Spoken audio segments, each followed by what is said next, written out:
Hi, everyone, and welcome back to another episode of the Vixen Voice. I am calling today a new series, Conversations with Shelle. you already heard our episode about how we don't get distracted. Quick reminder, Shelle Vernon, my beautiful, amazing guest today, is the co-facilitator of the Vixen Mastermind.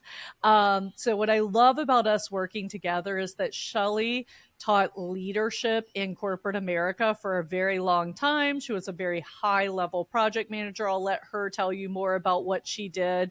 And now she is an executive coach. And as you know, I was an entrepreneur for 15 years. So I love when we're coaching together at the Vixen Mastermind because she brings some of the structure from corporate America and I bring some of the wild, wild west from entrepreneurship. And so I think, at the end of the day, all of our participants really get a great value. And I love it because they have two resources they can go to, rather than it being the April show all the time. And not to mention, Shelle is in the last year has become one of my very best friends, and we coach each other all the time. We're there for each other. And, it's just such a blessing that the age of 47, I continue to have amazing women like Shelle coming into my life. So I'm super excited. I was going to do a solo episode today, but I thought it'd be more fun if Shelle and I had a little chat and you joined us. So Shelle, welcome. Thank you for having me, April. I love coming on your podcast. Well, I love any time I get to talk to you. So I know that our audience is in for a treat. Another fun thing is Shelle likes to call herself a cornball, and I'm completely the same. You don't always get our sense of humor because, we're talking about business. But we both don't really take ourselves very seriously. And so hopefully we'll have a little bit of fun today. So today we're talking. Sorry, go ahead, Shelle. I'm just laughing because I am a cornball. I know. Let's get corny today. So, anyway, we thought we'd start the new year outright by chatting about a topic that's near and dear to both of our hearts. And I'm calling this Know Thyself. So, the Oracle of Delphi, apparently, once upon a time, had that inscribed in the temple in Greece. And it was all about the more you knew and trusted yourself, the better life you would live, right? And all of you know, if you've listened, I have a pretty deep spiritual journey, and so does Shelle, right? And we both feel we were designed a certain way and put on this earth for a purpose. So, to us, to know yourself is to fulfill your purpose, right? And we live in a society where, I don't know, Shelle, I'd love to hear your version of this, but while highlight reels and here's my best life on social media is totally accepted, I think we live in a society that turns us away from self reflection. And I believe that self reflection and knowing ourselves and loving ourselves for exactly who we are is probably the most important thing we can do in our lifetime. So, Shelle, what are your thoughts on that? Um, I actually completely agree with that. The issue is that because we have so much access now to social media and everyone else's lives, it is a distraction from ourselves. It distracts us from going within. It distracts us from spending that time thinking about something that has happened, something that we want to happen, and the why behind it. There's so many distractions now that it's almost taboo if you're not on social media. You guys have seen, if you've tried to follow me, that I don't have a very big social media presence. And that is, I mean, kind of by design. Because if I'm scrolling, I'm not reflecting. I take that time to reflect. I do get on and get off very quickly from time to time, but I spend a lot of time thinking about self and how to make myself better. And I think even that coming out of my mouth, now people are going to say, oh, she thinks about self. Yes, I think about self, right? I think about self. I think about how to become the best version of me that I can be. I think about, am I doing what I was put on this earth to do, what I was created to do? Did I make a misstep? where did I make the misstep? How can I correct that to be better, not only for myself, but for my family and those that I know that I impact the next time? And I think that if we spent more time thinking of that rather than scrolling and rather than being engulfed in television, if we swept our own porch first, as my grandmother used to say, if you sweep your own porch first, you're not thinking about somebody else's porch. You're focused in here.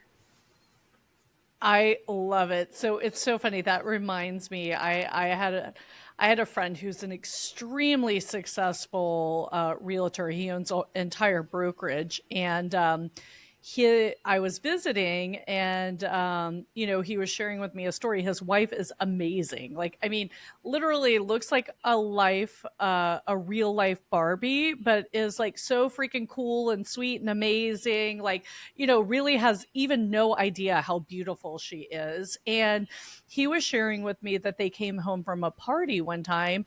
And on the car ride home, she was like, oh my gosh, I said this. I shouldn't have said this, blah, blah, blah.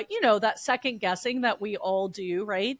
And he looked at her and he said, honey, do you think they're thinking about what you said? No, they're all in the car doing the exact same thing you're doing, thinking about what they said, right? So Right. I think sometimes we're so unnecessarily self conscious. And I feel like this has been socialized to be the norm, almost like we've been programmed to be that way, right? And it's a whole nother episode on where that came from.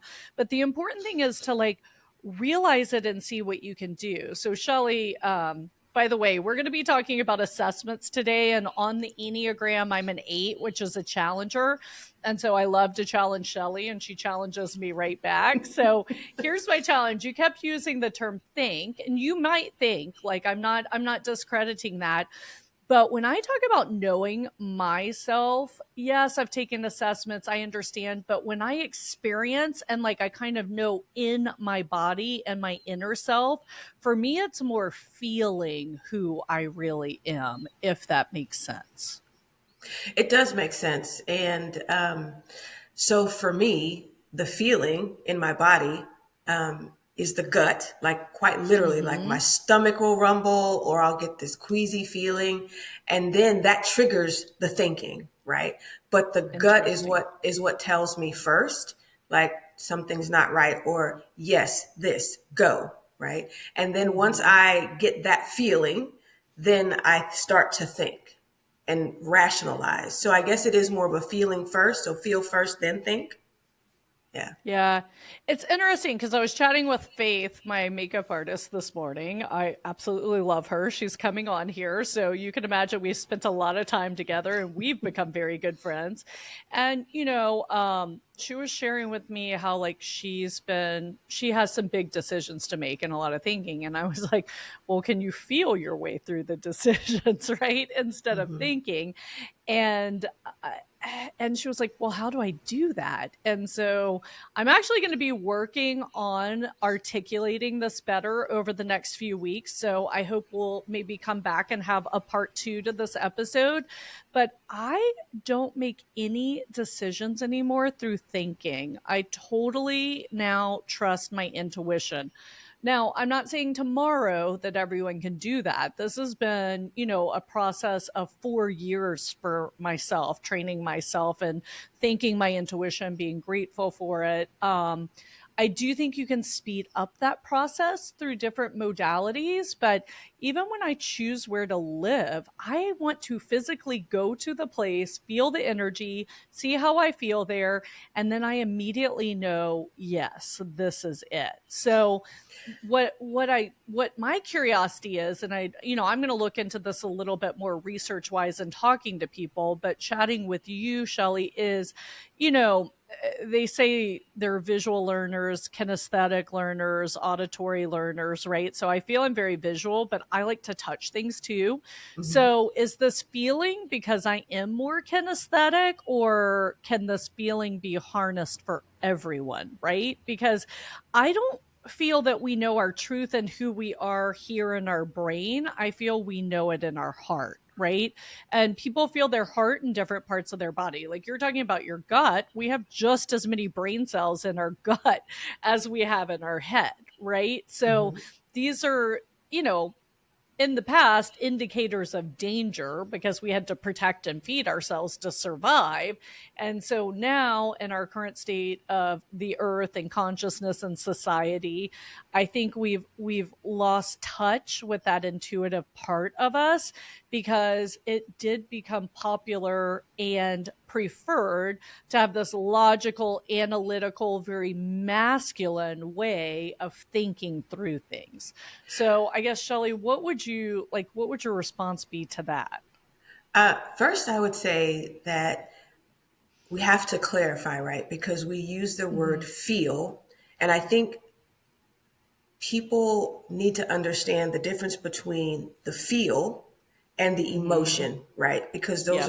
they're actually two different things, right? So the feeling, I know when something is, I know when I'm having a God conversation. I know when I'm in a God moment because the hairs on my body will stand or my body will physically let me know, right? Versus Mm-hmm. the emotion, right? People say, I feel, I feel. It's the emotion. The emotion is not Mm-hmm. loyal because you can be angry one moment and cracking up laughing the next, right? So the emotion Correct. is not the loyal thing. Um, so I just wanted to say that first. And I think that's probably why when you go somewhere, when you're trying to determine where to live, right, you are soaking in the energy of that place, the Mm-hmm. actual feeling, the vibration, right? Yes. Not the emotion of it. And so, go ahead.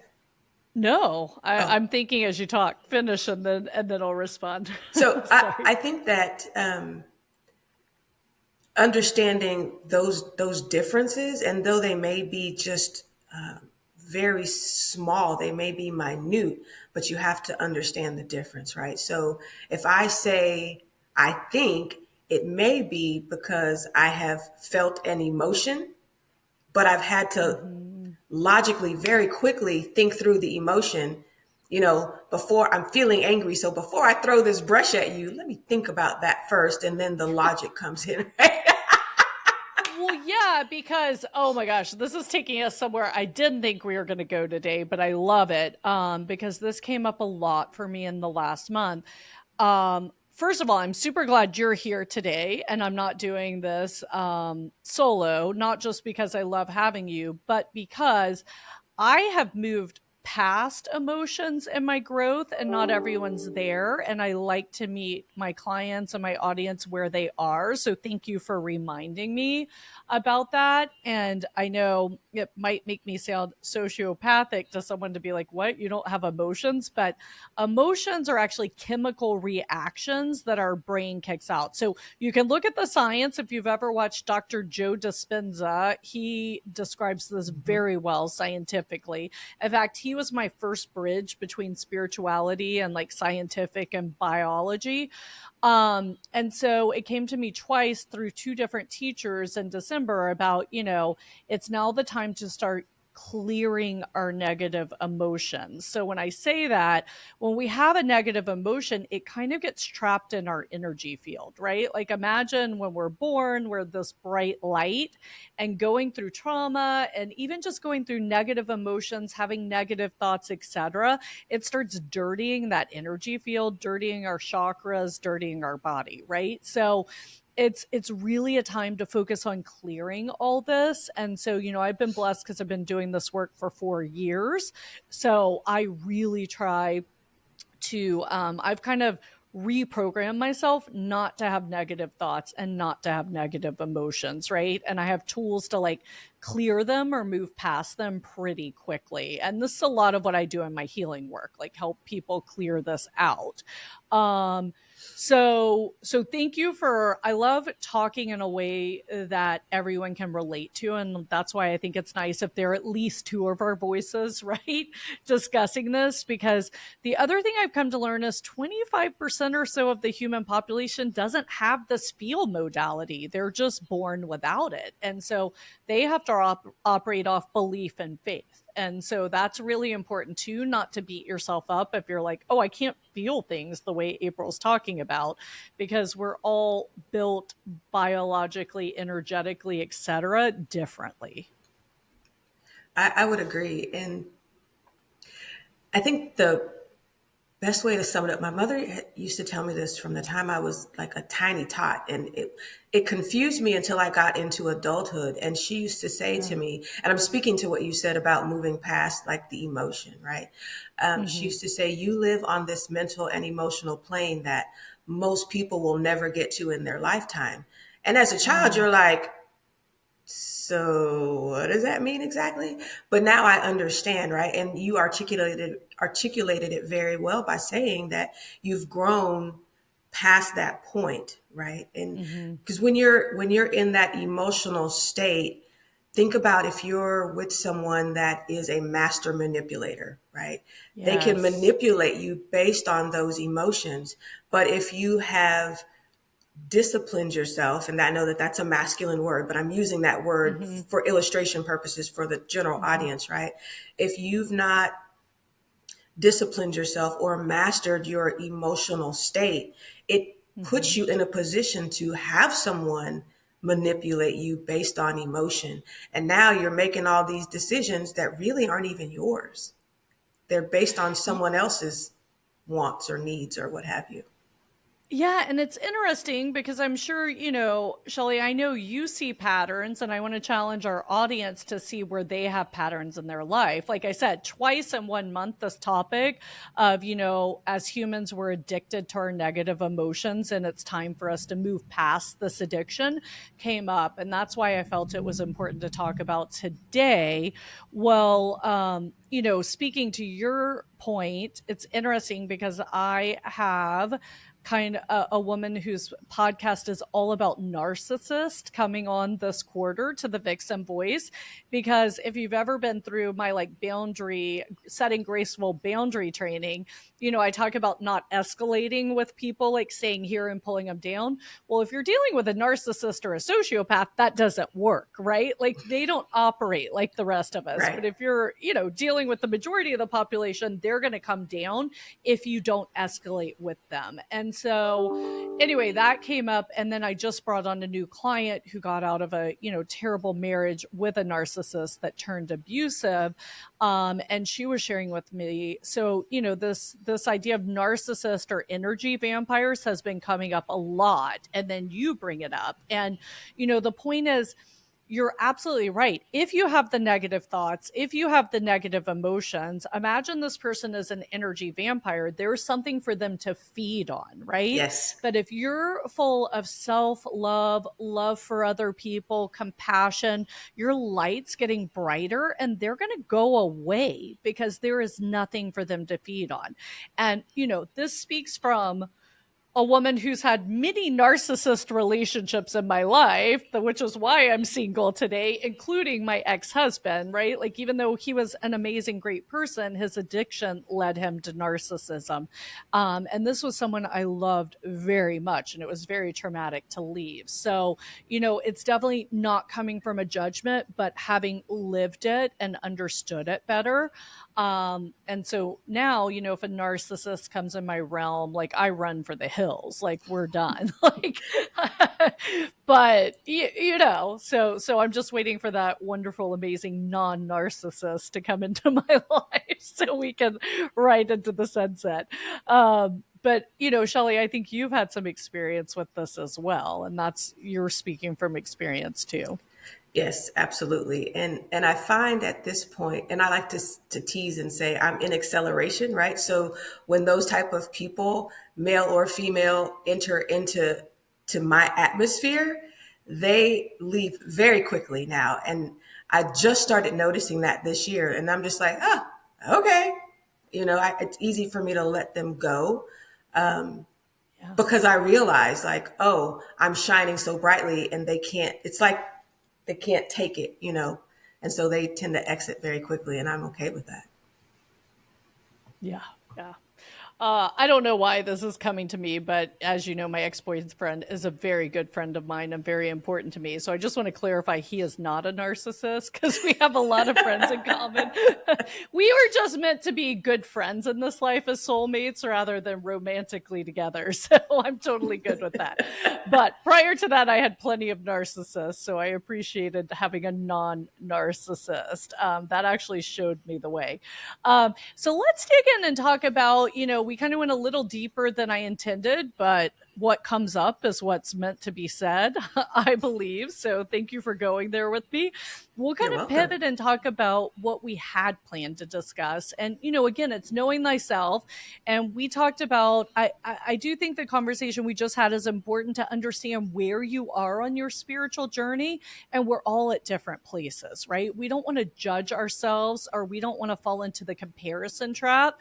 We just want to understand what's the next path for us and what is meant for us. But what Shelley and I wanted to chat with you about today is how, through different assessments and self reflection through organized tools we have done in our life. We have all our clients do it when we're coaching with them. And, so many people have just these ahas of, oh my gosh, I didn't realize that about myself. So I'll share one thing. And by the way, Shelley, we're getting some dings. If we'll just both make sure that everything's shut down on our computer other than what we're in. Yeah, I still had my other internet open, so it might be me. Awesome. We'll take a second. So it is live, real, and raw here on the Vixen Voice. Maybe not coming to you live, but we'll fix our technological issues as we go. Um, so anyway, we were talking about, knowing ourselves through these tools and how our clients, we introduce them to it. And a lot of times it's relief. So my personal example is, I love the Kolbe assessment. That's Kolbe with a K, Kolbe. And the print assessment are my two favorites. And I know you have different favorites. So we'll chat about those. And that's what's great too, because in our mastermind, over the year, all the members get the different assessments because we don't want to overwhelm them all at once, right? But for me, my print is an 8-7. And so an 8 is a very self directed, driven, self reliant individual, right?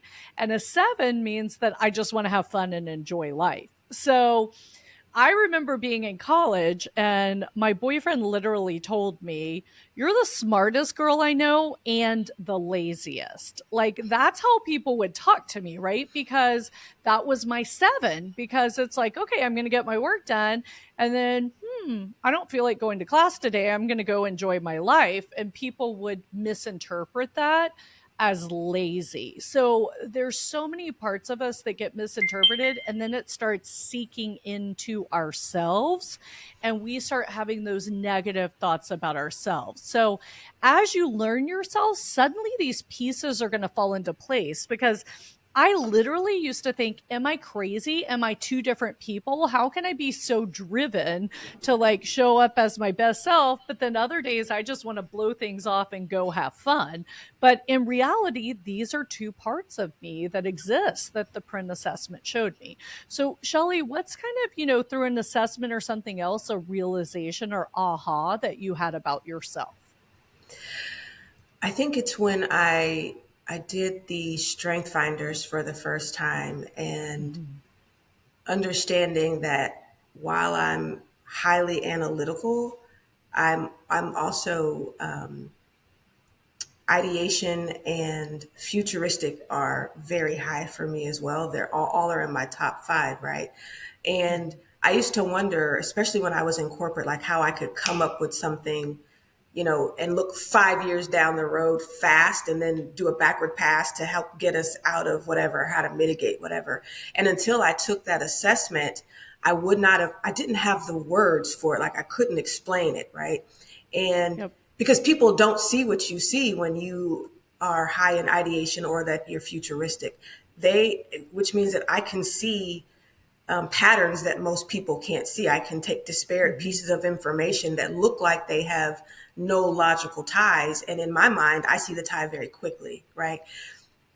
And I would get frustrated trying to explain, no, this, and then this, and then this, Yep. and then this. But once I was able, I think assessments give you the vocabulary and ways to articulate what you intuitively know about yourself, right? And Mhm. it helps to bring that aha moment. And when you can articulate it, it helps you, one, feel better about yourself because you Mhm. can operate in those spaces, right? You can tell Yep. people, I can help you right here.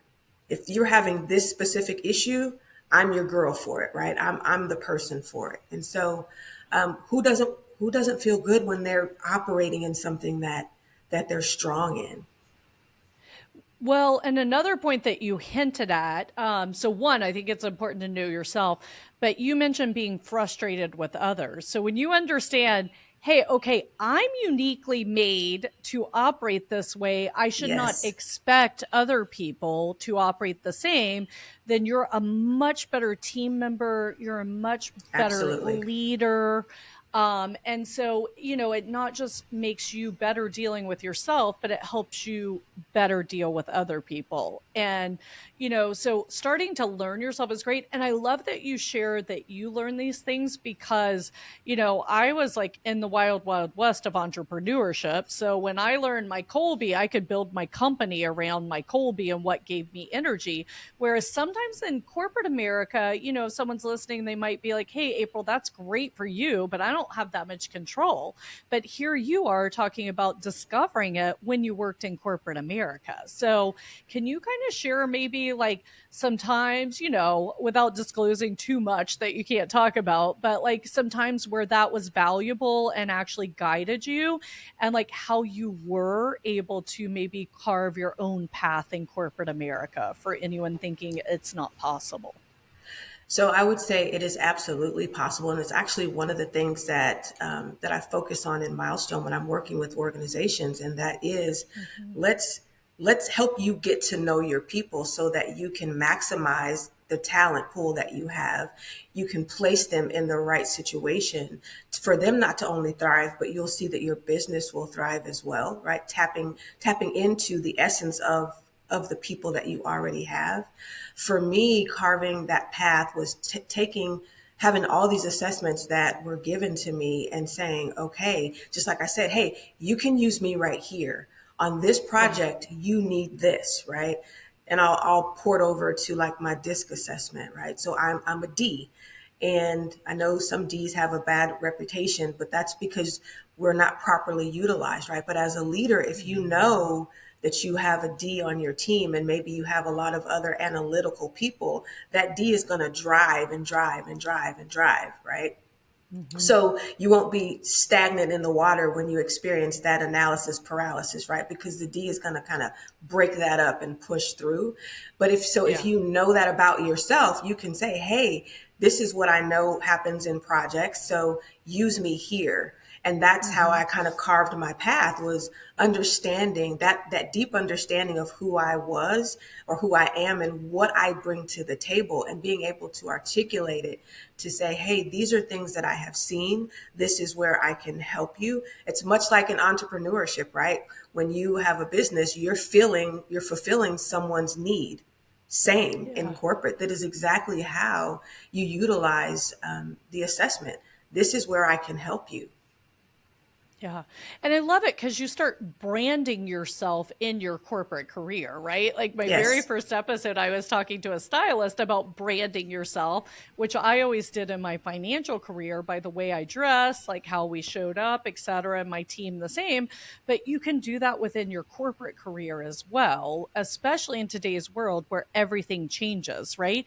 You want your own personal brand and to know what you bring to the table because you might want to make a change or you might be forced to make a change. And the more solid you are in that, the easier it is. So I love what you said, and I'm a high DI. And what's interesting is my brother, who took over my old company, he and I, our dots are like almost on top of each other on the DISC assessment. So it's always really interesting. And my dad's very close to us too. So it's really interesting to look at your family. My mom, by the way, refuses to take any assessment, but I can almost predict what she is in each assessment because I know them well. But but anyway, being a high DI helps me to be very decisive. And I find it gives people confidence when I step in as the leader and make decisions, right? It can make your team feel safe that someone's Yes. taking the reins. However, we still question ourselves. My team just had a talk with me end of last year at our annual planning meeting, and they're like, because they're very different than I am in assessments, right? Like, which is a blessing because we can't have too many Aprils on the team. That would be like way too much, right? Like you and I talked, we're very similar. So when we're working together, one of us takes the front seat and one of us will take the back seat so that we're not too much, Right. coming at the people we're coaching. So when it's Shelly's time to be up, I become a participant. Maybe I offer a little bit. And then when it's my time to be up, she does the same thing. So I think that's really important to understand. But anyway, my team shared with me, we know that you hold back for us sometimes, but we like it when you're bold. It makes us feel good. I'm like, okay, cool, because this is like who I am. So thank you. And, I think it's very important, especially if you're the leader, to have that team around you where you compassionately understand how they operate and they compassionately understand how you operate, because that way the boat's rowing in the same direction. But yeah, I love the DISC assessment as well. Huge fan of that one. And I'm thinking about the Colby assessment. So I'm a 3394 on the Colby. Do you know your Colby, Shelley, off your head? If not, I'll pull it up. Oh, yeah, if you could pull it up. I don't think that we're Uh too far apart on Kobe. yeah. So I've known my Colby since 2016. I was in a mastermind where we took it and it would be on our name tags. And I've been in strategic coach since 2018. They're huge proponents. So again, it's on our name tag so people know what you are when you walk up. So I'm at 3394. The first number is for fact finding, right? It's a scale of 1 to 10. The second number is for follow through. The third number is what Colby calls quick start. So the higher the number, the more comfortable you are with risks, the faster ideas come to you, the faster you act on those items. And then the fourth number is called an implementer. And so that's like how hands-on you are with things, right? And I'm not a Colby certified expert. Don't take what I say to heart. If you're interested in getting these assessments, again, we give it to all our coaching clients, but reach out to our team. We'd be happy to get you connected so you could purchase and take the assessment, and they send you a video explaining it. It's really beautiful. But anyway, the 3 and 3 people would think was negative, right? Like I'm not good at fact finding and I'm not good at follow through. The truth is, I just use most of my energy for ideation and taking risk, right? So I want to use less energy on fact finding and follow through. So that means, for example, on follow through, I will find shortcuts to get things done. So some may think that's a positive, right? Okay, we need to get this done faster. Let's call April in. She's going to see the shortcuts or the way we can make it happen more. Whereas like Tashina on my team is an 8 on purpose because we needed her to build systems. So she's going to be much more methodical in how things happen. In fact, the systems we had, she runs them and then she's like, oh, we need more detail. So it's amazing. If someone new came in, we could hand them that SOP or, procedure, and they can do it without talking to someone because she's so minute in the details. So we both have our strengths and we both have our purpose. But if you don't understand, when I try to be Tashina, if I tried to construct a system, I would be like a puddle of nothing on the floor. Yeah, Shelley knows. Now I can tell the team, hey, I want this, and it looks like this at the end of the day, but I can't actually put the steps in place. It's kind of like I joke that I like my life very systematized and organized so I can run on autopilot. But if you ask me to do the systematization or the organization, no, I pay other people to organize my closet, and then I keep the system up so I know where everything is, right? So again, Shelley, share with us kind of one of your things that you noticed about yourself when it comes to another assessment. Ooh, let's see. Okay, so I did pull my Colby. So my Colby, I'm a 7383. Yep. Let's see. One of the other things that I noticed, with the motivators assessment by Find Mojo, Yeah. and your motivators. The interesting thing about this is most assessments you're fixed, right? Meaning unless there's Mm-hmm. something that is dramatic or traumatic that happens in your life, you kind of stay where you are. Yep. The interesting thing about the motivators assessment is it's really based on periods in your life, right? So when I first Mm-hmm. took the motivators assessment versus when I took it again last year, my top 7 motivators, I think only 3 remained the same, right?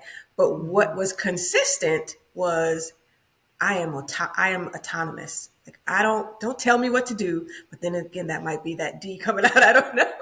But but to be able to see that on paper, seeing that I'm high in developing others, that didn't shift either. That didn't come out of my top 7. Mm-hmm. Being of service shifted down to number 8. It was in my top 7 Mm-hmm. before, and that shifted. I want to say when I left corporate, right? Yes, I am still Yeah. of service as an entrepreneur. My focus of that service is a little different. The way that I Yeah. view that service is a little different. Let's see what else stayed in the same. Excelling stayed in the Mm-hmm. top 4. I do like to excel. But having the language to come along with that, some of those things are just innate within me and probably won't shift in my motivators. I do like that motivators assessment because it helps to understand what is going to keep me engaged, right? Meaning that Mm-hmm. if I were to ever go back into a corporate environment, and maybe this is why, I don't know, I wasn't sad about leaving corporate, is you do have those micromanagers, right? And for someone like me that is Mm-hmm. highly autonomous, that's just not going to work, right? Yeah, you can't operate.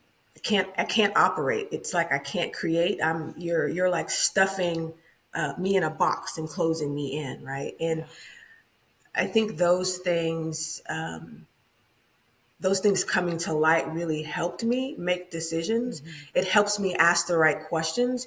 It even helps me as as a recruiter, right? As you know, a Yeah. portion of Milestone is recruiting, and so when I'm interviewing and recruiting people, it helps me even to help other people understand themselves because I will ask them, "What type of environments do you thrive in? What motivates you?" And when I'm working with clients, I'm able to give that assessment as well and help them understand their talent pool and help them understand how do you keep your people, how do you retain your talent pool. Well, if you can Mm-hmm. tap into what motivates them, if you can tap into how to keep them engaged, then that keeps your business sustainable from that perspective. I love it. I love it. So, what I find interesting is actually Matt, my business coach, just gave a couple of assessments to his son before going off to college. I know he gave him the Colby and the print, and I don't remember what else, but like, how awesome if we understood this earlier, right? Because, and I know I know you raised your kids with certain principles and like guiding lights, like with your leadership capabilities, but I mean, I went to freaking law school and was a lawyer, and I'm a 3 on fact finding. Like, am I crazy? I had to read this much every day, literally. Like, I mean, I've kind of joked about this before, but when I was in law school, like, I mean, I literally was out with friends 4 or 5 nights a week until finals time. And I literally think that was my escape because I was going crazy having to digest like fact after fact after fact and like knowing the details, because you cannot shortcut law school, right? Right. And like, so my fact finding strength is simplifying things. So I did do well on the essays because I could simplify, but the process to get there was so painful for me because it was so much. I had to know so many details. And, I had no clue. I just like thought, oh, I just like leaned on the seven. Like, I'm just going to go have fun and enjoy life. So, I mean, honestly, it's amazing that I got the incredible job I got out of law school, which shows that people do appreciate soft skills and it's not just grades and numbers, right? But it's just crazy. But like, how valuable if we understood these things about ourselves earlier in life? Because this goes into, yes, what you should be doing, what projects you should be saying yes and no to, what should be on your calendar, what are your priorities. And, if we were all working in our unique ability, I just interviewed Julia Waller from Strategic Coach, who is their unique ability coach, right? I did their Discovery 2-day deep dive. By the way, best thing I've done in my life. I came away with like a manifesto of who April Roberts is. Mm-hmm. So, and I did that in 2019 and I still look at it all the time, because it's very important to stay true to yourself. But Shelley, have you done any assessments with your kids or can you see value in that? I absolutely did. I did them when they started in middle school. I started doing the assessments Wow. with my kids so that I could, and I have them in Excel, right? Because again, working with engineers, so everything is in Excel. But I did the assessments with my children, and it really helped me to parent. I call it parenting to the one, so that Mm-hmm. as parents we think, oh, I'm going to parent you all the same so that nobody feels whatever. Well, when you do that, No. they don't feel special or unique. And so being able to really zero in on that particular child's strength, that particular child's motivators, their personality style, the way that they communicate with me, so that I could communicate with them in a way that they're going to hear, feel, and understand what I'm saying to them. I think for me, I don't think, I know for me, parenting them was a game changer when I started assessing them, because then I can ask very pointed questions. For example, the one that I have left at home, so for those of you that are just joining, I have 5 children. The youngest is still in high school. When and in During the COVID time, all my children play instruments. He was going from middle school to high school in those 2 years, and he was like, I don't want to play violin anymore. And so I was able to ask him questions based on his motivators, right? And I said, is it because you're not being recognized? Because recognition was in his top 7. And he was able to Mm, say yes, because there are no concerts. If you're not in school and you're practicing online with the class, there's no concert because there's no gathering. That recognition for him was missing, which meant that he didn't want to do this anymore. He was not motivated to yeah. do it. There's no concert at the end to say all of my hard work this year playing the violin went towards these things, right? And so we were able to have an honest conversation about that. And I could say, well, hopefully we're going to come out of this. And when we get to high Mhm. school, when you're actually in class, now nobody knew at that point we're going to go through another year of being at home, right? But we were able to have that conversation. And it wasn't just me saying, you're playing this because you committed to it or whatever. It was, I could have empathy in the conversation along with Mhm. a deeper understanding of who he is. And I've been able to do that with each of my children. It's interesting you talk about that because when I was 12 years old, so when I was very young, I wanted to be a concert pianist. Like, I just thought it'd be awesome to play the piano all day and wear pretty dresses. That's how I saw it. I could And see you so doing that. it's so me. So anyway, that started around age 7, and I taught myself piano, and then I went to lessons. But age 12, I got a new instructor. I'm sure it was for convenience for my parents, and she was like, "Oh, you're really good. You should be in festivals." I didn't want to be in competitions. I played the piano to bring joy and happiness to myself, my family, and people listening, right? And the moment she put me in that instance, for the recognition, for all this, I literally would shut down every week because she made me do like a competition a week to build up. Because the very first one, I froze at and I didn't do well.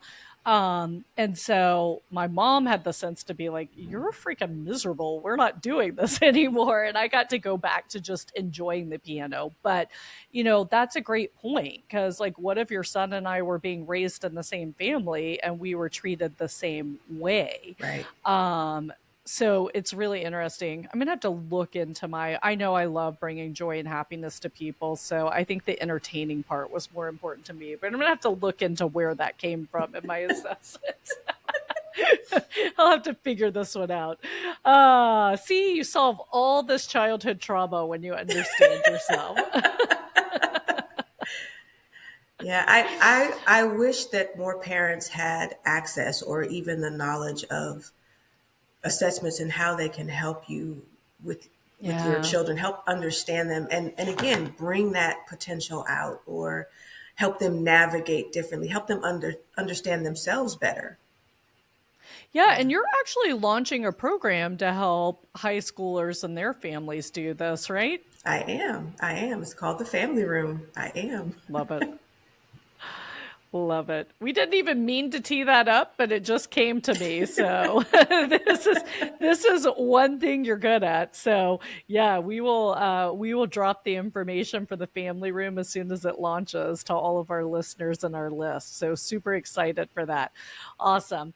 All right. Well, Shelley, what are, like, one thing we didn't touch on yet is human design, which is maybe a more woo woo way of knowing yourself. But I know you and I both love human design. So, Yes, in human design, by the way, if you're not familiar, Kiera Doyle, who's a guest on here, a very good friend, she is a human design strategist, and you can find her on Instagram at Meeting Your Magic. She offers a complimentary human design assessment on her website, so go check it out if you've never heard about it. But Shelley, in human design, what are you? I am a manifester generator. Uh-huh. And see, I'm a projector, so we are kind of total opposites on that. So share with us a little bit of what being a manifestor generator or your human design assessment, because it's not just that title, there's other parts to it, right? But what kind of aha did it bring to you? So earlier when I talked about gut, that Mm-hmm. the human design really brought that out, because I've always felt it, but I didn't know why. Right? Even there was one instance when I was in a relationship, and I'll share this, and something wasn't quite right, and we got in the car, and I was like, "Is everything okay?" And he was like, "Yeah, everything's fine, babe." And I was like, "I feel queasy. Something isn't right." Mm, Well, a couple of months later, we were no longer, right? And I won't go wow. into details, but that was my gut letting me know, no, something isn't right. And although he said yes, the answer was really no. And Mm-hmm.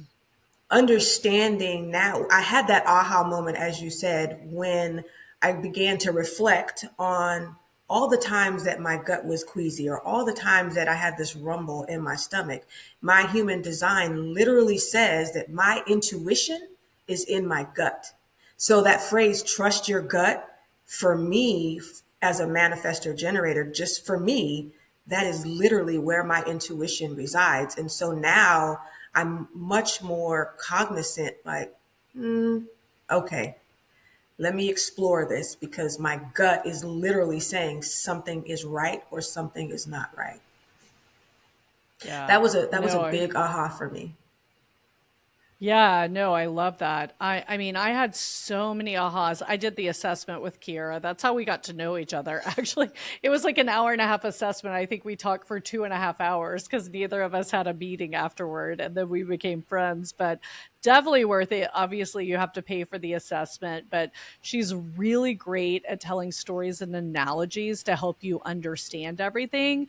And I actually did it at a time when I was launching the Vixen Gathering. And, there's always like, okay, how much of me is the brand and how much of the Vixen Gathering is the brand, right? Like if you're starting a business or running a business, you have to decide this. And in my previous company, I had been the face on TV. I had been the one giving all the talks. Like it was very much, and my last name was in the name of the company. So I understood, by the way, if you haven't listened, listen to my episode with David Chuduk about building your company to sell. We talk about all these things. So when it was time for me to exit the company, you can imagine that was kind of hard when it was Robert's Wealth Management and my face is plastered everywhere, right? Um, and so I didn't want to create the same thing in the Vixen Gathering because I know our goal is to impact millions of women's lives, and I'm one person. I can't do that alone. I need to build a team that can impact women.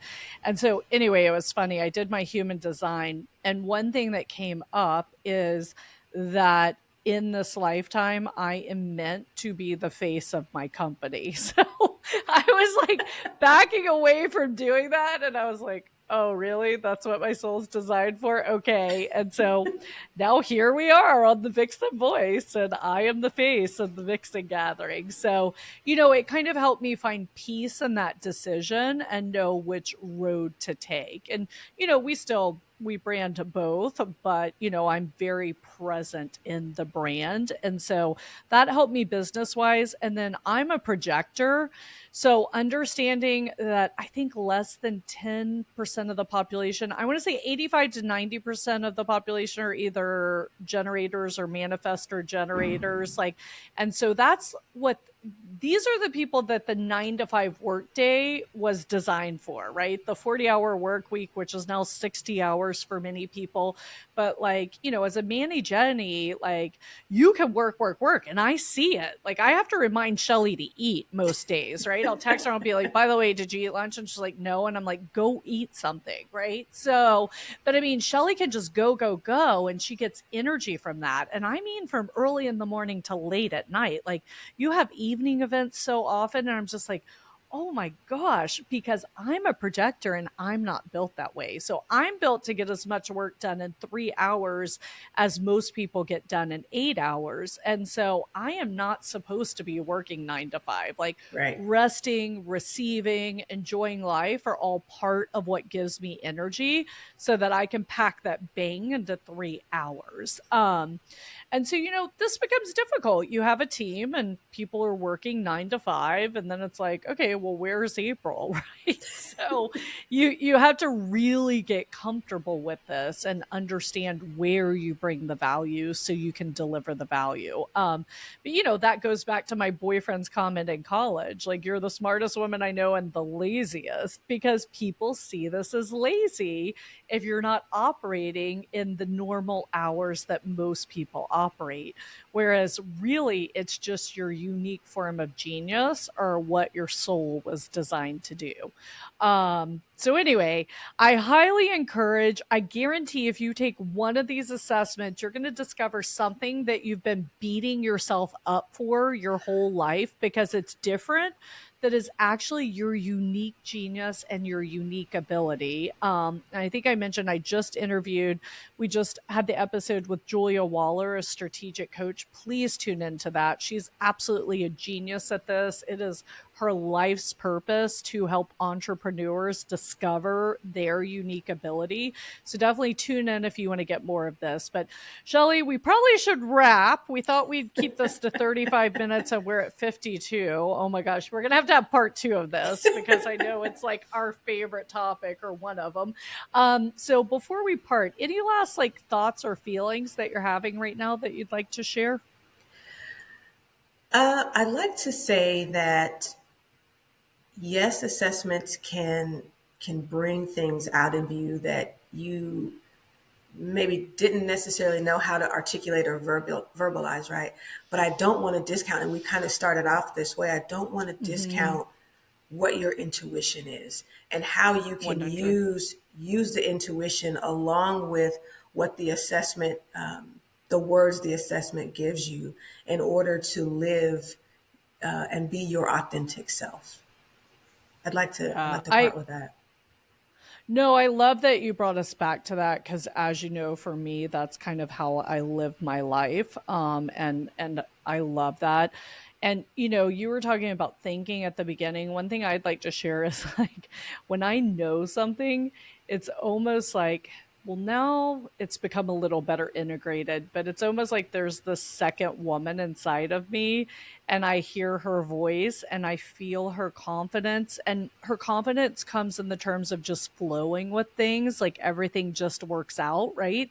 So when I'm integrated with her, that's when I know I'm Yes. being my real self. It's like that voice of knowing inside of you. And, I wish I could articulate knowing better, but it's more experiential than thought based, I think, where you're just doing something and it's right, or it feels right, or you just have a lot of faith and belief that you're moving in the right direction.